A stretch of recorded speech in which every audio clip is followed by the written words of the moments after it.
નમસ્કાર. શું ક્યારેય એવું વિચાર્યું છે કે પરીક્ષાની તૈયારી માટે કોઈ સિક્રેટ ફોર્મ્યુલા હોઈ શકે? આજે આપણે એક એવી જ પદ્ધતિ વિશે વાત કરવાના છીએ જે ભણવાની આખી રીતને જ કદાચ બદલી નાખશે. આ એક એવો ફોર્મ્યુલા છે જે પરીક્ષામાં સફળતાની ગેરંટી આપે છે. અને એનો મંત્ર બહુ સિમ્પલ છે: વાંચો ઓછું, લખો વધારે. તો તૈયાર છો આ રહસ્ય જાણવા?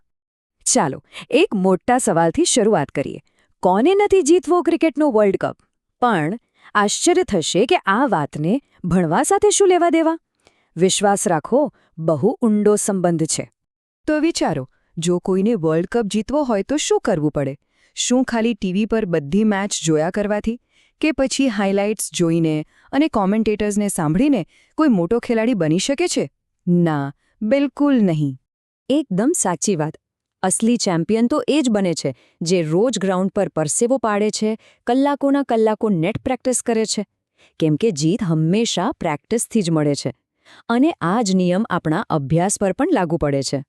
તો આખી વાતનો મુદ્દો એ છે કે આપણે શીખવાની પ્રક્રિયામાં દર્શક નથી બનવાનું, આપણે ખેલાડી બનવાનું છે.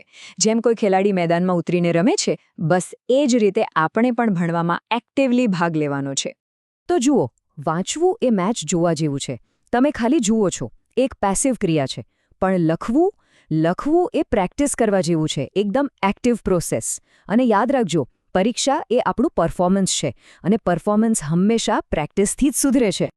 સારું, ચાલો હવે આ ક્રિકેટના ઉદાહરણથી થોડું આગળ વધીએ અને સમજીએ કે લખવું એ યાદશક્તિ અને સમજ માટે આટલી જબરદસ્ત પદ્ધતિ કેમ છે. આની પાછળ એકદમ નક્કર વૈજ્ઞાનિક કારણ છે.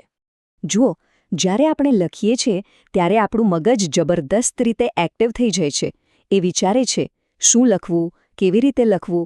આનાથી મગજ, હાથ અને આંખો વચ્ચે એક સ્ટ્રોંગ કનેક્શન બને છે. આ એક એવી માનસિક કસરત છે જે માત્ર વાંચવાથી ક્યારેય નથી મળતી. અને પરિણામ? યાદશક્તિ એકદમ મજબૂત બને છે અને પરીક્ષા સમયે બધું ફટાફટ યાદ આવી જાય છે. અને આ એકદમ પ્રેક્ટિકલ વાત છે. પછી ભલે બોર્ડની પરીક્ષા હોય કે કોઈ મોટી કોમ્પિટિટિવ એક્ઝામ, પેપર ચેક કરનાર એ નથી જોતા કે આપણે કેટલું વિચાર્યું છે. એ તો ખાલી એ જ જુએ છે કે આન્સર શીટમાં શું લખ્યું છે. એટલે કે છેવટે તો આપણી લખવાની સ્કિલ જ પરિણામ નક્કી કરે છે.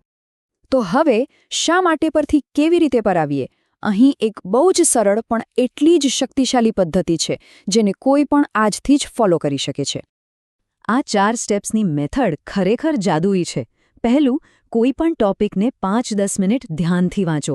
બીજું, પુસ્તક બંધ કરી દો. ત્રીજું, જે કંઈ પણ યાદ હોય એ બધું જ એક કાગળ પર લખી નાખો. અને છેલ્લું અને ચોથું સ્ટેપ, પુસ્તક ખોલીને સરખામણી કરો અને પોતાની ભૂલો સુધારો. બસ આટલું કરવાથી એ ટોપિક મગજમાં કાયમ માટે છપાઈ જશે. અને હવે આવે છે આ આખી ચર્ચાનો સાર, સફળતાનો ગોલ્ડન રૂલ. આ નિયમ એ છે કે આપણા ભણવાના સમયને કેવી રીતે ડિવાઇડ કરવો. તો ગોલ્ડન રૂલ બહુ જ સિમ્પલ છે. આપણા ભણવાના કુલ સમયમાંથી 60% સમય લખવાની પ્રેક્ટિસ માટે આપવાનો છે અને માત્ર 40% સમય વાંચવા માટે. આ 60-40નો નિયમ એ સુનિશ્ચિત કરે છે કે મોટાભાગનો સમય એક્ટિવ પ્રેક્ટિસમાં જાય અને એ જ આપણને શ્રેષ્ઠ પરિણામ અપાવશે. અંતમાં બસ આ એક વાત હંમેશા યાદ રાખજો: જેમ પ્રેક્ટિસ વગર વર્લ્ડ કપ નથી જીતી શકાતો, બસ એ જ રીતે લખ્યા વગર પરીક્ષા નથી જીતી શકાતી. વાંચનથી સમજણ મળે છે, પણ જીત તો હંમેશા લખવાથી જ મળશે.